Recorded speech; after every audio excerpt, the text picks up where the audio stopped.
mes analystes financiers, j'espère que vous allez bien. Aujourd'hui, je fais cette vidéo afin de répondre à une question qui m'a été posée plusieurs fois dans mon compte TikTok. Et cette question, c'est quoi? Comment devenir un analyste financier? Quel chemin pour devenir analyste financier? À cette question, j'aimerais commencer par dire qu'il ne vous faut pas forcément une licence ou un master qui est intitulé analyse financière. L'intitulé n'est pas important. Ce qui est important, ce sont les unités d'enseignement qui sont dans votre licence ou dans votre master.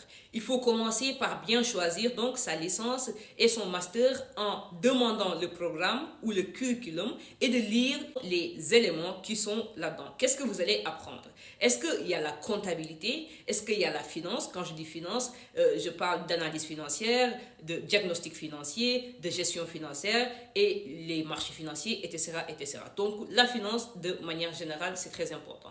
Est-ce que aussi il y a l'économie? Parce que être analyste financier, c'est aussi comprendre la macroéconomie, comprendre l'inflation, comprendre le taux d'intérêt, les décisions qui peuvent aussi impacter vos analyses et vos conclusions. Il faut aussi avoir la maîtrise de certains outils tels que Excel, tels que Bloomberg. Pour Bloomberg, c'est pas toujours obligatoire, ça dépend. Si vous êtes un analyste financier dans une entreprise, forcément, c'est pas obligatoire d'avoir Bloomberg. Mais quand vous êtes analyste financier dans une banque ou dans un fonds d'investissement, là, ça devient beaucoup plus important de l'avoir pour pouvoir tirer des informations utiles telles que des données, mais aussi de voir les analyses qui ont été effectuées par d'autres analystes financiers. Être un bon analyste financier, c'est aussi avoir une bonne communication, être capable d'exprimer, d'expliquer en langage clair des éléments financiers qui sont un peu techniques, un peu compliqués, tels que les indicateurs, tels que les ratios qu'on calcule, tels que les conclusions qui découlent de nos analyses.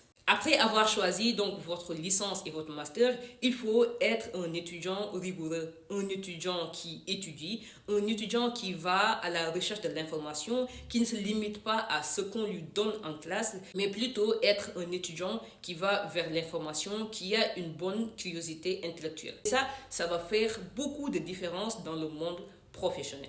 À l'issue de vos études, il vous faut donc faire un stage et chercher du travail dans le domaine de l'analyse financière dans une entreprise, dans une banque ou dans un fonds d'investissement.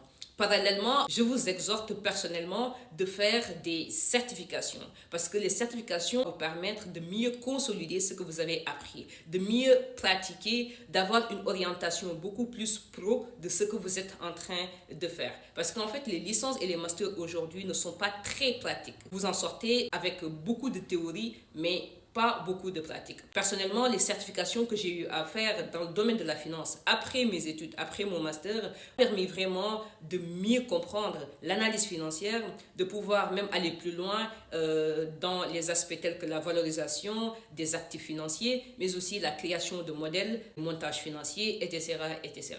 Si cela vous intéresse de savoir un peu mon cursus universitaire, mais aussi l'ensemble des certifications que j'ai eu à faire, faites-le moi savoir dans les commentaires et je me ferai le plaisir de vous en parler dans une vidéo dédiée. J'espère que cette vidéo vous édifie et vous permet de mieux comprendre quel chemin pour devenir un analyste financier et qu'aussi il vous faut beaucoup de compétences afin d'en devenir un bon financier. Merci beaucoup, c'était Fagui, votre coach en finance.